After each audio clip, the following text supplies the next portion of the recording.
When I first became a Christian, one of the things that I thought of was, well, if this is so good and I want to believe what it says and we're to spend time with Jesus or with the Lord, then wouldn't it be best for me just to go into a room, or go up into a cave, or go up into a mountain, lock the doors, or just hide, let no one know where I'm going, and just spend the rest of my days as much as possible in private or in solitude, just with God, just me, myself, and God. That's kind of one of the first things that we think of when we think about being alone with the Lord. Or for me, one thing I really, really enjoy is going up into the mountains and spending time in private with God. But is that what we should be doing 24/7? Is that what we should only be doing? Should we be spending time doing anything else? Because the Bible has such a high value on spending time with God. I mean, even Jesus in his own life and ministry, there were many times where he got away from crowds, he got away from the disciples, and he went off to go pray. He went off to go be alone with the Father in prayer and in thought and rest. So all of those things were happening. And so, what are we to do? Is that what it would be best? Well, there was a story that I read a couple years back that always comes back to my mind.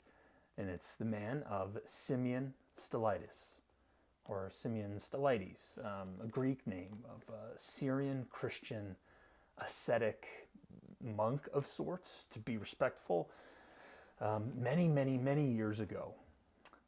Grew up in a monastery, and as a teenager, read a portion of the scriptures of the Bible and wanted to dedicate his life to being a believer, dedicate his life to following the Lord.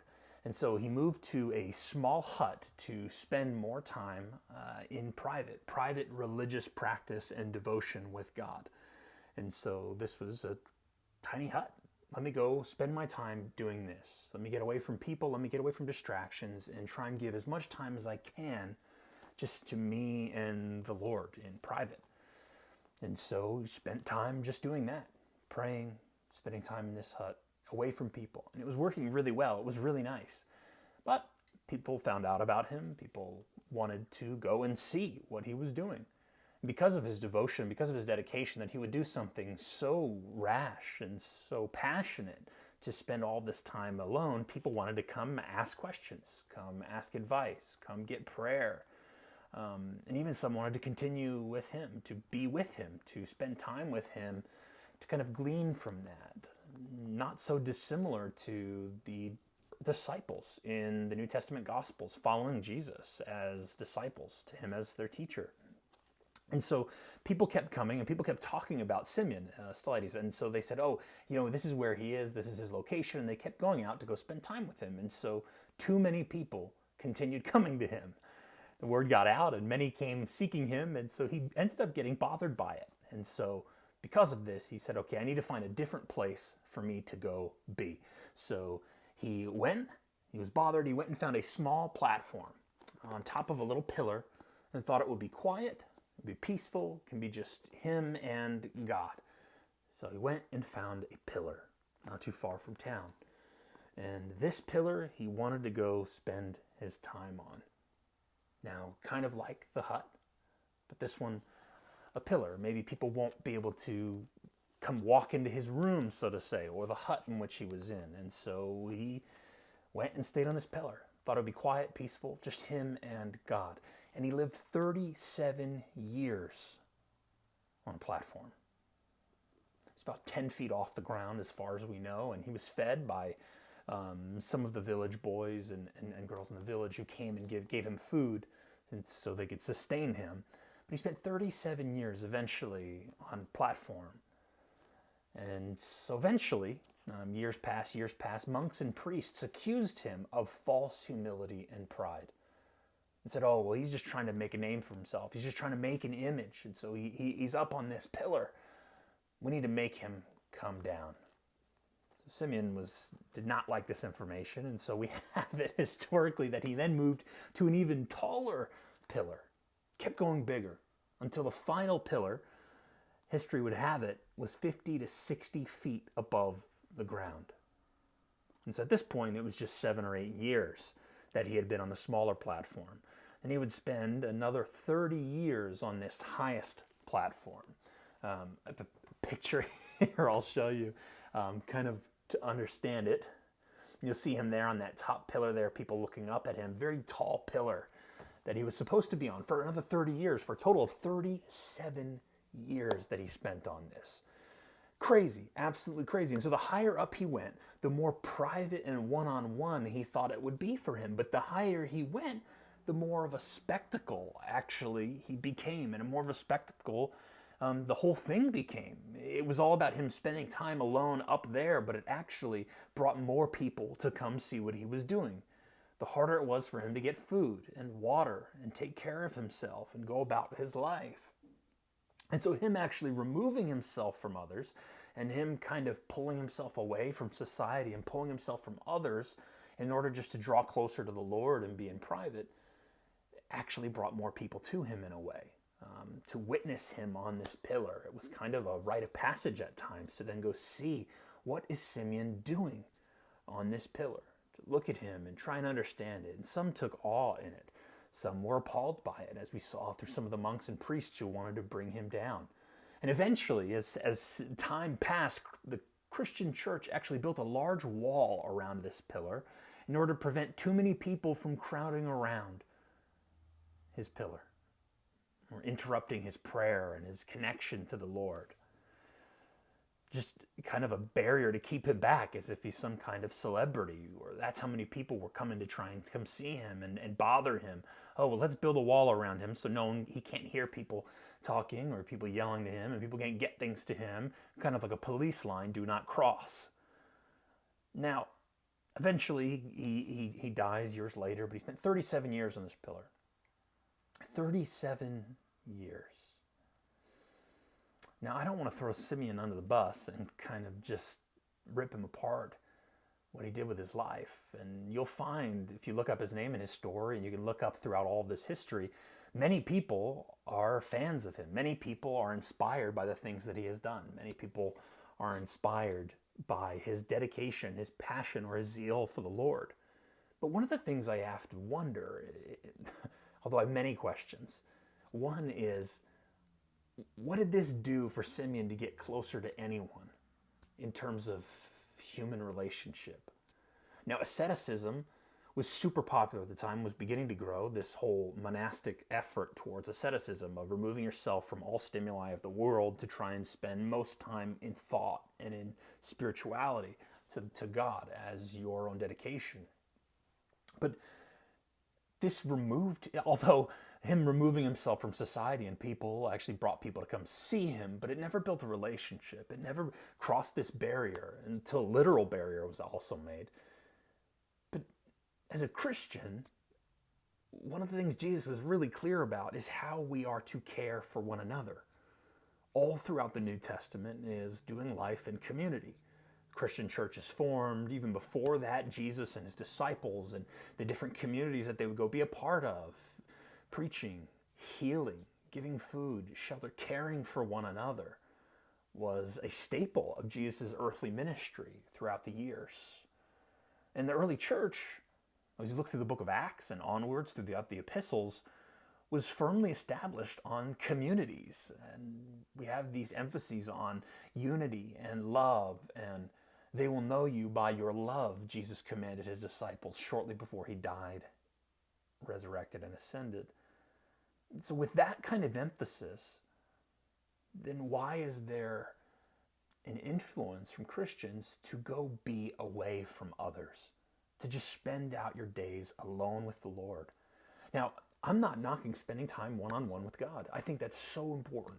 Based on Jesus' inspiration of what he did in his own life as an example, absolutely spending time one-on-one with the Lord is absolutely important.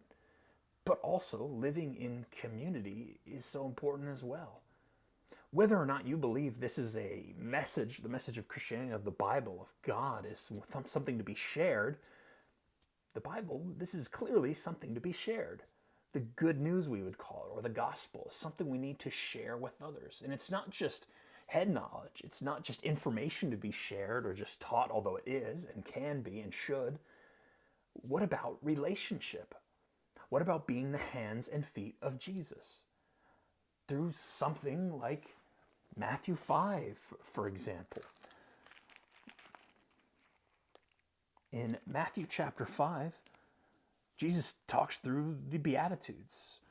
He talks about how to care for one another. He talks about being the salt and the light, about that which you commit in your heart is actually just might as well have committed it, whether it be murder or hatred, and upholds and uplifts things and talks about loving your enemies and caring for others. He talks about adultery. He talks about the blessings that should be received and will be received by the poor, by the meek, by those who are hungering, those who need mercy, those who are the pure in heart, the peacemakers, those who are persecuted.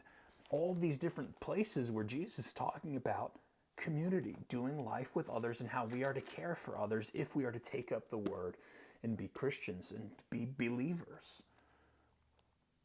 Just getting away from everyone else might not be the best effort that we can give as Christians.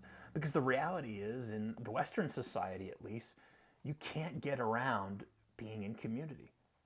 And those who are, you're really missing out.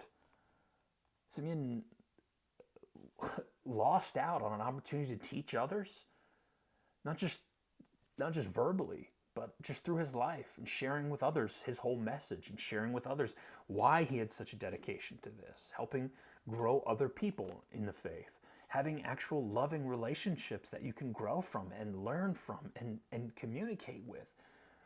Good relationships actually point you to God, not pull you away from them. We see them as positive opportunities, one, to share the gospel, to learn from one another, and the wonderful opportunity of what it is to live out in faith, to act, to be the hands and feet of God, as the Bible would put it.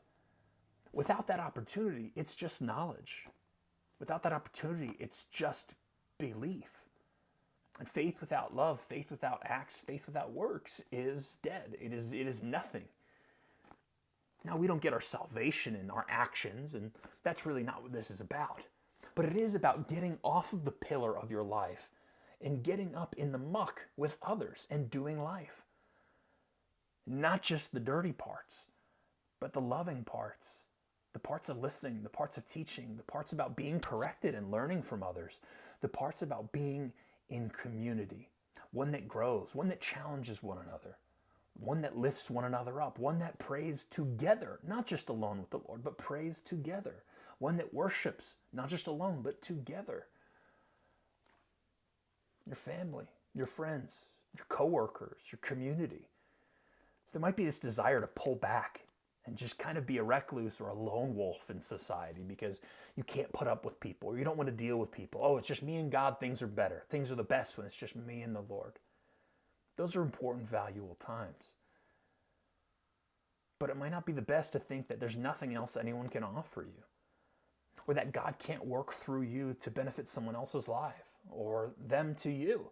That God might actually want to work through someone else to reach you, to teach you, to grow you, to mold you, to shape you into who He would like for your life. So where are you at in your life? Are you pulled back? Are you astray? Are you off in a hut? Are you held back? What is keeping you from getting deep into relationship with others in community? God wants you to communicate to others. He wants you to be in relationship with others, not just to be on a pillar, not just to be far away. And so maybe this is a wake-up call for you, to get off the sidelines, to get off the pillar, to get out of the hut and see what it's like. Take a chance, take a risk on those relationships again. Maybe you've given up on church. Maybe you've given up on family who have kind of pushed you astray because of their beliefs, Christian or otherwise. Maybe this is a challenge for you to see what it would be like to get back in the ring, to get back into those communities. Maybe not the same one, but a community. The Christian church is not just a building, it's a body of believers, which is a community.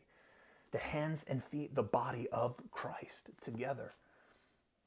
So I want to challenge you, wherever you're at, dig a little bit deeper, get into relationship, get into community with one another, lift each other up, challenge each other, pray with one another, worship together, talk with one another, and point each other back towards what matters, which is Jesus, and being a little bit more like him each and every day.